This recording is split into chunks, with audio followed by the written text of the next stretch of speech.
Pakipaliwanag nga po ulit sa amin, Sir Josel, paano nga ba ulit yung ginagawang modus nitong mga scammer kapag sinabi Okay. nating love scam?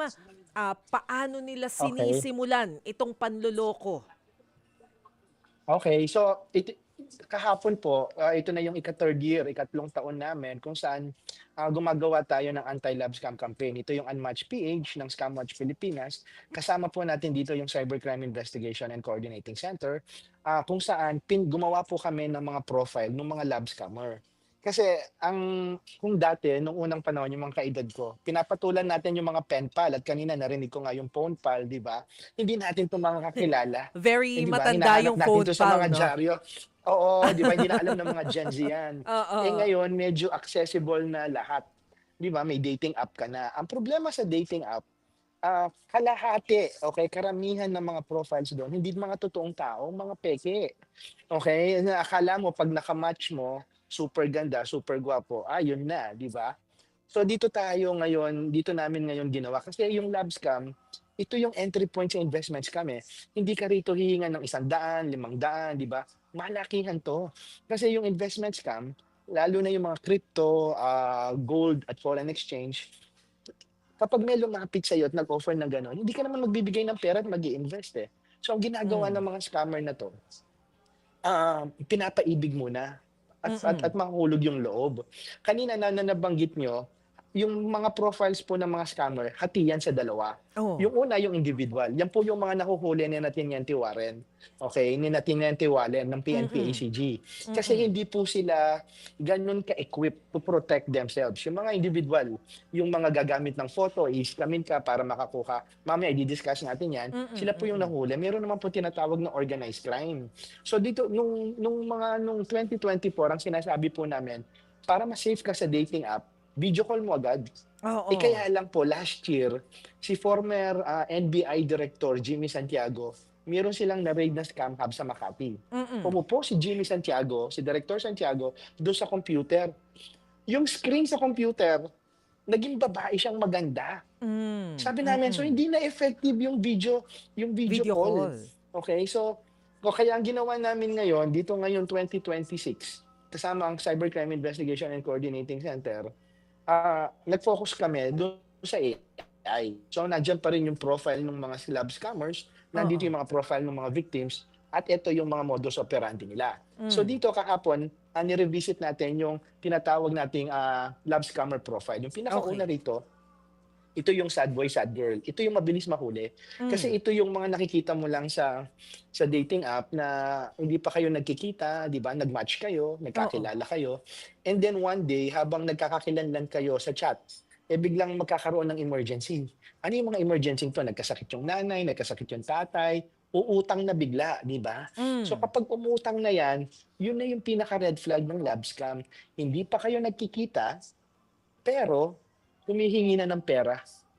Okay, Hmm. whether it's utang or emergency. So yung una, yung sad boy, sad girl.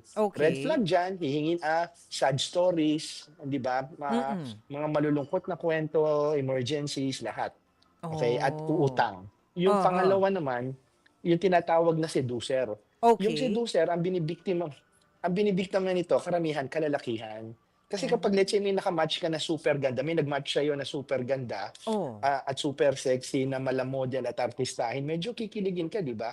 Tapos siyempre. medyo Oh. seductive pa yung mga exchanges niyo na, Mm. "Uy, bakit ganito?" Medyo iba yung tono pang for adults only na. So Uh-huh. siyempre kung lalaki ka parang feeling mo ang gwapo-gwapo mo, 'di ba? Parang, Mm. o ngayon magsi-start na kayong maging intimate sa chat, and then hihingi na 'yan ng mga nude pics. Hmm. 'Pag nagbigay ka na ng mga Mm. nude pics at nag-sexting na kayo, puwede na nilang screenshot 'yun, puwede na nilang gamitin yung mga photos na pinadala mo at iba-blackmail ka na, Ayun, mas delikado okey? yata So 'yun po yung yun. seducer. Yung Maba-blackmail susunod ka naman po, pa, oh. oo, mas maba-blackmail ka, kaya na Diyos ko po, wag po kayong magpapadala ng mga intimate messages at photos sa mga chat, kahit po Oo. karelasyon niyo na, okey? Magkita na Right. lang kayo. And Oo. then yung susunod naman po, yung pangatlo, ito po yung tinatawag na investor. Okey. Ito po usually wala sila dito. Mamaya Hmm. ipapaliwanag ko rin, for some reasons kasi yung mga kababayan natin, lalo na yung mga kababaihan, Ang hilig nila sa AFAM, hindi ba? Parang Kaya gusto nila nga. AFAM, yung Parang maka-foreigner. bahagi na siya So, ng ano, naka-mindset tayo na kung gusto mong yumaman, dun ka sa pero AFAM, which is not true. ay, Hmm. pero yung isang insight kasi doon kaya gusto nila sa AFAM, lalong-lalo na yung kaedad ko, mga 45 pataas, single parent, either widowed, widower, 'di ba? Medyo may pamilya na yung mga anak or nagka-college na yung anak, every Hmm. weekend na lang silang binibisita. So nalulungkot sila pero mababa yung self-confidence nila dahil sa edad nila. So Aha. dito, nagkakaroon sila ng chance na hopefully, magkaroon din sila ng success story na may makilala silang foreigner. Ang problema yung mga foreigner na yan nasa naglo-long distance relationship. Mm. 'Di bale sana kung nandito lang mga expat magkikita kayo. Hmm. Pero hindi, nagkakaroon ka ng long distance relationship and then dito na sisimulan. So yung mga investor na 'to, yung mga litrato niyan, mga foreigners, mga magaganda yung mga kotse, papakitahan ka ng mga bahay, and then Oo. sasabihin 'pag naging kayo na, may relasyon na kayo online, sasabihin nila na, "Oh, let's build our future together. I So I want see. you to do my business as well." Para Oo. na ang foundation nun yung pangako na magsasama tayo dito sa country ko or pupunta ako diyan sa country mo. And then dahil Hmm. na-establish na yun, operan ka na ng crypto, gold at foreign exchange. At matagalan 'yan. Yung Hmm. mga nakausap namin ano, 2.5 million retired teacher, Wow. in Oh. the span of 6 months, crypto. So, crypto. Ah. So, hindi isang bagsakan, 'di ba? At ito pa, yung Oo. napag-usapan kanina kasi meron tayong National Anti-Scam Hotline, yung 1326. Hmm. Meron din namang hotline sina, Lieutenant Wallen sa PNP-ACG. Mm. Ah, yung pinakamahirap pong mag-report, yung lab scam dahil nahihiya sila. Okay, nahihiya Aha. pong mag-report yung mga Mm. tao. Mm. Kaya wala po tayong totoong datos. I Kasi yung mga see. nakausap namin, let's say, sabi namin, "Oh, ilabas natin yung kwento mo, tatakpan namin yung mukha mo, hindi namin nilalabas yung totoong." Ayaw pa rin nila. Talagang sa sarili nila habang kinukuwento nila, nahihiya din sila kung bakit sila na-fall sa gano'n. Okay, sige. Kaya yun po yung isang dahilan. Opo, Yung susunod pag-usapan naman po para hmm. mabilis na, Sige, sige po. okay, sige po.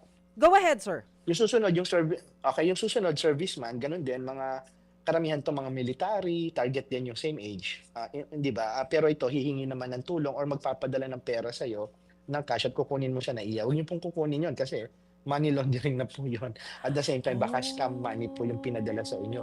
Oh. Ito naman yung susunod, ito yung mga hindi nire-report, Miss Maricel. Ito yung Aha. tinatawag na the escort, okey? Ang biktima nito yung mga lalaki na 30 plus, middle manager, successful yung career, may pera.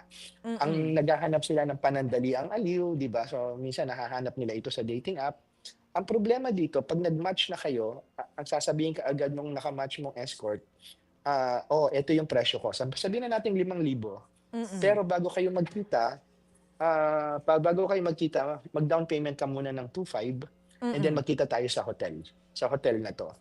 And then kapag naibigay mo Hmm. na sa e-wallet niya or kung saan man yung 2,500, yung down payment, igo-ghost ka na niyan, iba-block ka na, wala na. Ang target lang niya sa'yo 2,500, maraming 2,500, hindi ba? Oo. So Oo. kung nang wala kang yung 2,500 na yun, yan yung mga hindi nila mai-report kahit na sabihin mong individual yan na mayroong prepaid number na kayang i-trace ng PNP-ACG. Mm. Papaano magre-report ang isang lalaki na kumukuha ng escort, 'di ba? So kaya Oo. hindi siya mai-report. I Yung see. pinakahuli, Okay. ito yung tinatawag na slow burn. 'Pag sinabi mong slow burn, paiibigin ka talaga, yung typical relasyon online, 'di Aha. ba? Meron ka na naggo-good morning na kayo, kumain ka na ba, nami-miss na kita, iniisip kita, may mga gano'n, matagalan 'yan. And then eventually, magkakaroon na kayo ng exchanges, maaaring hindi siya investment, maaaring, parang gumagawa kayo ng savings together, and then oras na maibigay mo na yung pera, yun, bigla ka na ring iba-block. Kaya medyo masakit kasi nagkaibigan na kayo. Ngayon po, yung sinasabi namin, hindi po masama yung dating app. Oo. Kailangan lang po natin siguraduhin natin na totoo yung mga naka-match natin. Paano natin 'to malalaman? Una, Hmm. yung mga dating apps naman po, aware naman po sila sa mga love scammers. Kaya meron po silang verification, mark. Ito po yung blue check. Kailangan may blue check at sa sinasabi nila doon, yung mga photos na sinubmit, verified. At the Hmm. same time, i-video call niyo po. Pero huwag niyo lang siyang i-video call na mabilisan. Kung Kasi kaya talagang ng karelasyon niyo yan, mabilis. Oo. oo, Matagal. Pakita mo Oo. sa'kin yung kama mo, pakita mo sa'kin yung Right. bahay mo, yung aso mo, pumunta ka sa labas, 'di ba? Para matagal. And then yung susunod, kailangan i-meet niyo na kaagad, huwag niyo ng patagalin. Mag-eyeball na kayo. At hindi Oo. po masama na humingi ng ID sa una niyong pagkikita. Seryoso po Hmm. ako, okey lang pong humingi ng ID kung kayo talaga yung naka-chat niya o yun talaga yung Oo. totoo niyong pangalan. So yan po yung Right. mga precaution natin, yan po yung mga Oo. precaution natin. So bale, yung mga profile pala na diniscuss natin, 6 lahat yung mga uri. Ano, Sir Josel. 6 Pero lahat, ang 6, nakatawag 6. ng pansin sa Common, akin yan po yung yung mga pinaka-common. serviceman. Kasi yung sa serviceman, pwede Opo, silang magbigay ng malaking pera sa'yo, sabit ka pa sa money laundering. Pwedeng ganun. Yung mm. pala, ginamit ka lang Me nila na courier. Parang ganyan. opo, iyan po yung mga big time, 'di ba? Usually nanggagaling yan sa Oo. nasa Ukraine sila, nasa Oh. Europe. Yung small time niyan, may small time yan. Oo. Pero hindi 'to related sa love scam kasi, scam money yan, eh. 'Pag Mm. nakatanggap may mga incident na nakakatanggap kayo ng pera sa e-wallet niyo na 25,000, Oo, 30,000, oo. 'di ba? Tapos Okay, medyo nag-freeze si, Sir Josel. Ang gusto ko kasing malaman, kanina kasi sinasabi ni Lieutenant, Wallen, karamihan dito sa mga ng scam, individuals, hindi siya organized. Pero, itong servicemen, kabilang ba 'to dun sa mga organized crime? Kasi kung ganoon kalaki yung, pera na involve, Sir Josel. opo, yung problem po kasi ngayon dahil long distance relationship po karamihan ng mga love scam, ah, ano po 'to syndicate nasa Golden Triangle, nasa Cambodia, nasa Myanmar, 'di ba? Oo. Yung iba nandito sa Pilipinas, pero yung dito sa mga Pilipinas in fairness po sa NBI, sa PNP-ACG at sa PAOK-TF, Hmm. talagang marami na pong naipasarang mga scam hub. So, Hmm. yung naalala niyo po yung Banban, yung kay Alice Go, meron pa Yes. po silang parang condo doon sila nagsu-shoot. Yung sinasabi ni Attorney Wallen yung loop na nagkakape, yun Mm. ginagamit din nila yon.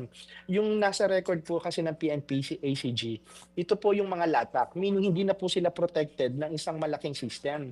Kasi yung mga Mm. scam hubs dati 'pag ni-raid yan, ang mga nahuhuling empleyado niya nasa 200, 300 Okay. eh. Mm. Pero kung napansin niyo yung mga nare-raid ngayon, mga small cells na lang ang tawag namin, nasa 8 to 12 yung mga Mm. nahuhuli nila at hindi gano'n na sila ka-high-tech, katulad dati. Kaya Hmm. nahuhuli po yan ng PNP-ACG. Pero 'pag organized at wala po dito, do'n po tayo nagkakaproblema. Dahil 'pag nawala na po yung pera niyo, nagiging crypto na yan. Hindi niyo na po makakahabol. So Hindi yun niyo na po makakahabol. Kung small time yan, kung e-wallet lang, puwede pa pong habulin basta itawag niyo sa e-wallet niyo ng mabilisan or oo. sa digital bank niyo. Pero 'pag investment na yan na crypto, gold, wala na po yan. Yung sinasabi po ninyo na organized, yung naka-base sa Golden Triangle. So ito po yung ano 'to, Thailand, Myanmar, and Laos. Ito yung mahirap na mahuli kasi Opo, abroad Laos, na. Myanmar, and Bakit Cambodia. nila favorite Oo, dun, no? nandiyan na. Oo. Kasi po medyo relax po yan. Diyan po sa Cambodia, yung mga scam hub po diyan kung dito nire-raid, 'di ba? Diyan po Hmm. binobomba po ng eroplano. Gano'n po katindi. Gano'n po Mm. katindi diyan sa Cambodia yung mga scam hub. So, as in, Hmm. kaya talagang Air Force po yung ginagamit nila. So, Okay. ah, ano kasi yan, malawakan, global problem siya. So katulad niyan, napupunta po tayo sa March sa Mm. Global Fraud Summit para pag-usapan yung mga transaction na national. Yung Cybercrime Investigation and Coordinating Center, may mga partnership na po yan sa Interpol, sa lahat. May mga Mm. ugnayan kasi yung mga nang-scam yung mga scammers, hindi lang po mga Pilipino yung nabibiktima, ha. May mga Pilipino rin pong nabibiktima ng mga foreigners. Yung isa Mm. pong nakakatuwa dito, may expat dito, BPO expat, hindi ko na sasabihin. Mm. Since wala namang alam yan tungkol sa mga artista natin, hindi ko na rin babanggitin yung pangalan ng artista. Oo. Umibig siya long distance, nasa Manila yung expat at nasa Mindanao yung babaeng naka-match niya. Mm. Basta nakuhanan siya ng mga 300,000. Malaki rin. Nung ni-report yung mukha nung babae sa pictures, mukha ng isang sikat na artista rito sa Oo. Pilipinas. So, Siyempre hindi hindi nila niya alam. alam. Na bakit ka ba nata-target na maging biktima nitong love Ayun. scam? So, ano-ano ba yung Okey, hanap nitong mga scammers na ito? okey. Di ba meron tayong at 6 love scammer profiles. So may Yes. pin-profile din natin yung mga common victims. Yung pinakauna rito, yung tinatawag nating AFAM Forever. Pag sinabi mong ito po yung mga nag-aanap ng AFAM at ang nilalagay nila sa profile nila ganito. Hmm, Ako po si Josel de Guzman from the Philippines. Ganun lang. mm. Di ba? Kasi yung app mo naman, may ano yan eh, via location. So you don't need to say you're from the Philippines. So ibig sabihin, naghahanap ka talaga ng AFAM. So target ka na. That's the first one. Yung susunod naman, yung tinatawag nating asokal de tito. Hmm, Ito po yung mga binibiktima ng escort at yung mga seducer. Okay, ito po yung mga potential sugar daddy. Ano po yung nakalagay dito? Ay ilalagay nila na, oh, I'm an executive of this. I'm a oh, manager of that. Lalagay nila yung position nila, yung mga pictures nila, pineflex nila yung mga magagandang kotse nila, yung mga magagandang trips. mm. Yan. So, yan, tinatarget naman yan ng mga escort at seducer. Yung susunod naman, ito po yung D2M. Hmm, Ito pong D2M, ang ibig mong sabihin niyan, date to marry. Nilalagay po nila sa profile nila na kaya sila nasa dating app because they want to date to marry. Ibig sabihin, hmm. akala nila pinoprotektahan nila yung sarili nila para hindi sila puntahan ng yung mga gusto Manloloko. lang fling. Oo, yung mga manloloko. Pero hindi nila, pag nilagay ng date to marry, indicator na yon na pwede kang iskamin. Kasi Hmm, papaibigin ka lang eh. Ito yung mm. mga stable na kasi yan. Ito yung mga 35 years old hanggang 40 o early 40s na nape-pressure na Hmm, kailangan ng mag-asawa. So, hmm. kaya nandoon sila. And then yung susunod naman po rito, ito yung WAFU. Ito naman po yung mga laging nababasted, mahina ang loob, Oh, na pero may career naman. Kaya pag may nakamatch sila, okay lang na gastusan nila. I So see. yun, and then yung susunod naman po, yung pinakamahuli, ito po yung madalas, ito po yung solo parent. Yung sinasabi ko sa inyo kanina, kaya Yeah. babae o lalaki, 45 pataas, Mm. yung pumapatol sa pen pal nung mga kaedad ko, Hmm, na pumapatol sa pen pal nung unang panahon at mabilis mahulog ang loob sa mga taong hindi pa nila nakikilala. hmm. So, kaya wag niyo pong ilalagay doon na looking for life partner, 'di ba? Oo. Kailangan maging true lang kayo kasi yung dating app, it's a stage para may makilala kayo Mm. and then i-meet niyo na po kaagad. Yun po yung lagi kong sinasabi, i-video call niyo, kailangan ano pa yung iba, kailangan meron silang maayos na social media account para mag-share na kayo. Yung iba kasi ayaw mag-share ng social media account, natatakot. But the mere fact na Oo. nasa dating app ka na, indicator din po yan na totoo sila. Pangalawa, Oo. i-video call niyo ng matagal katulad ng sinabi ko sa inyo kanina. At pangatlo, i-meet niyo na kaagad. Date na kayo kaagad para magkaalaman na kung match ba kayo o hindi talaga sa totoong buhay, di ba? Pero kailan mo malalaman kung dapat mo nang itigil yung pakikipag-chat dito sa mga, nakilala mo sa dating app? For example, ano yung mga nakikita nating mukhang red flag yan na dapat ekis na, Okay? tigil na natin? Isa lang po. Kahit na let's say for as long as hindi pa kayo nagkikita at nagkakamabutihan, okay? Pinaka-red flag, hihingi na ng pera. Yun yun. Hihingi na ng Hmm, pera, whether it's payment, investment, utang. hmm, Pag humingi na po ng pera at hindi niyo pa nakikilala, hindi pa kayo nakikita sa totoong buhay, red flag na po yan. Pag nagkita na kayo at na-verify niyo na yung identity, di ba, kung ano man yung mangyari doon, kung mabudol ka man outside online, mas madali po kasi ireklamo yon sa PNP.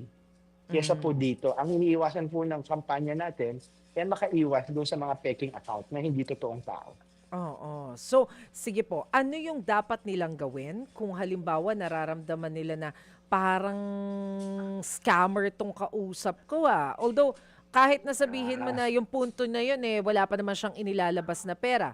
Pero kung meron na siyang ah, hinala, ano yung dapat niyang gawin? ang gawin po ninyo, dalawa. Kung nag-exchange na po kayo ng numbers or kung nasa dating app pa lang, puwede niyo pong i-report yung account na yun sa Hmm, mismong dating app. Okay. Lalo na kung kahit hindi po scam, lalo na kung bastos, mm, lalo na kung nananakot na, 'di ba? At the mm, same time, kung nag-exchange naman kayo ng number, i-report niyo po kaagad yung numerong yon sa number one sa 1326. mm, Okay? Kasi kapag local yan, mas madaling mahuli yung mga prepaid numbers. At kung meron naman po yung social media account, pwede niyo rin kukunin yung link ng social media account at i-report nyo rin po sa 1326. Ang hinahanap po para mahuli po yung mga yan, mobile number, Facebook account, o yung URL. Kasi minsan mag-share din yan ng URL eh. O i-click mo to. Di ba kapag hindi mo kasi kakilala, nag-click ka ng link, alam mong scam. Pero ang Yes. pagkakilala mo at pinadala ka, oh watch this, yung pala phishing link na yun or magpapadala sa Oo. inyo ng malware. Yan. Kaya kapag hindi nyo po kakilala, wag rin po kayo mag-share ng link. So, importante po ron yung mga red flags. At the same time, kapag hindi na po nag-make sense, kasi yung continuity ng usapan, ano ba, na nag-chat tayo ngayon, kinabukasan mag-chat ulit tayo pag-gising, di ba? Mm. Tapos hindi na niya alam yung pinag-usapan nyo.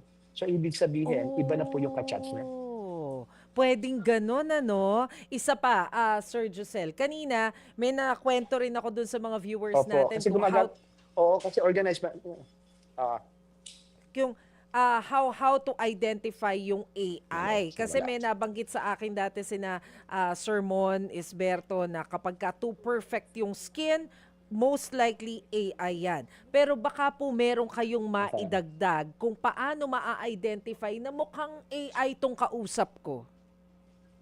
Okay. Yung una po diyan, kapag nasa dating app po kayo, yung mga kababayan po natin, natutuwa po kami sa monitoring natin, medyo magagaling na sila. Naglalagay po sila sa description nila na kapag AI yung photos mo, hindi kita i-cha-chat. Pag sinabi mong AI, yan po yung sinasabi ni Sir Moniz Berto na Mm. masyadong perfect, masyadong sharp. Okay, yung lighting perfect. O kasi Yes. kasi yung parang kinunan ka talaga, 'di ba? At yung background mo, madali mo nang makita 'yan eh. Dahil yung mga telepono natin kahit na matataas na, kapag nilagay mo sa social media 'yan, kung hindi mo aayusin na mano-mano, hindi 'yan gaganda. Pero yung Mm. AI mas maganda pa, 'yun yung una. Yung Hmm. pangalawa, yung sa video naman, okay, yung paulit-ulit, tapos Okey. medyo nagbe-blur, hindi siya malinaw, hindi ba? Kasi ang gagawin mo diyan ano eh, o lumabas ka, ayaw nilang lumabas, hindi Mm. ba? Tapos medyo malabo. Yung nung mga 2 years ago, hindi nagsi-sync yung audio sa video Oh, kapag yes. nagcha-chat na kayo, 'di Oo. ba? Tapos sasabihin nila, "Sorry, the signal is bad." Oo, May oo. mga palusot na gano'n. 'Pag Right. gano'n, red flag na. At the same time, although ngayon may mga nakakalusot pa sa monitoring namin, dati kasi mali-mali yung grammar, hindi Mm. ba? So Ngayon yun gumagaling okey. na rin Nga sila. ngayon babaligtarin mo. 'Pag Oh. super galing nung grammar, magduda ka na. Kung alam mo foreigner 'yan, Oo, hindi ba? oo. Lalo na kung let's say based sa Asia, kung China, Japan, Korea, 'pag super perfect naman yung grammar. Kasi Hmm. dati kung mali yung grammar, alam mong ini-scam ka. Ngayon naman dahil may AI na, 'pag super perfect yung grammar tapos, hindi naman siya English speaking, kahit na yung mga magaling mag-English, hindi pa rin perfect yung grammar kasi Right. tayong mga Pilipino, shortcut na, di ba? Oo. Even abroad. So hindi na siya normal kasi perfect yung sentence, complete yung sentence. Di ba? Mm. So, yun, medyo magduda na po tayo pag medyo gano'n. Para po makasiguro, video call niyo ulit ng matagal para kasi at bago niyo po i-share yung personal number niyo 'pag hiningi, make sure talaga na na-verify niyo na yung mga identities. Kasi Hmm. yung mga dating apps, kailangan hinihingi niyan ano, bukod dun sa verification ay Mm. Naku, nag-freeze si, Sir Josel. Pero basically, ang punto lang do'n, mag-ingat po tayo ha, nang sa gayon ay hindi tayo naloloko. Na-discuss naman niya kung ano-ano yung mga uri ng mga mambubudol. Meron na po tayong maliwanag na tips tungkol diyan at kung ano-ano yung mga uri ng mga kumbaga, users ng social media na tina-target nila. Sir Josel, ano pa, ayan, you were saying po, apa, yung ayun. So yung sinasabi ko diyan, it's, Ah, yung mga AI kasi medyo, madali ng hanapin. So, nandiyan yung malabo yung video, super mm. perfect yung photo, yung chat nila perfect yung English, complete sentence. Hindi sila yung katulad nating kahit abroad naman, Mm, nagshi-shortcut na ng chat ng 'yan. sentence, At the same yes. time, hindi consistent yung usapin niyo. Oo. So, kasi pinapasa-pasahan na Oh. kayo, So kapag ayun. masyadong magaling sa grammar, maghinala ka na rin. Oh. Sige po, Oo, parang napaka-perfect, 'di ba? Sir Josel, panghuling pananalita na lamang po para maalala ng atin reminders para dun sa ating mga viewers and listeners para wag namang maging biktima ng love scam. Opo, yun po, yung sinasabi po namin, i-apply pa rin po natin yung attitude, 'di ba? Magduda, 'di ba? Kapag let's say masyado ng gwapo, masyado ng maganda, masyadong perfect ang lahat, 'di ba? At the same time, magdamot din po tayo. So, kapag medyo umuutang na, dapat po kahit na ₱100 lang 'yan o Oo. ₱500, magdamot na rin po tayo. At the same time, meron po tayong reporting, nandiyan po yung e-GovUp, nandiyan din po Mm. yung i-report ng e-GovUp, nandiyan din po yung 1326, National Anti-Scam Hotline, 'yan po. Kapag hindi niyo po kakilala yung suspect, kasi yung mga Oo. scammers faceless yan, eh, Mm. okey? Dahil puro mga peke. Tumawag po tayo sa National Anti-Scam Hotline ng Cybercrime Investigation and Coordinating Center, ito po yung 1326. Kapag may suspect po na kayo, kilala niyo na yung tao, verified yung identity, pumunta po tayo sa PNP-ACG, kina Lieutenant, Wallen. Mm. Kasi mas mabilis po yun kapag kilala na nila yung huhulihin o yung suspect. Okay, sige po. Maraming salamat po sa inyo, Okay. Mr. Josel de Guzman, co-convenor ng Scam Maraming Watch salamat. Pilipinas. Mga kapatid, Cheryl Cosim po. Dito na tayo sa totoo. Dito tayo sa True FM. Mag-subscribe and follow po sa ating social media accounts. Hanapin lamang po ang True Network PH. Siyempre, kompleto yan. Nandyan po kami sa Facebook, sa Instagram, sa X, YouTube, TikTok, and podcast.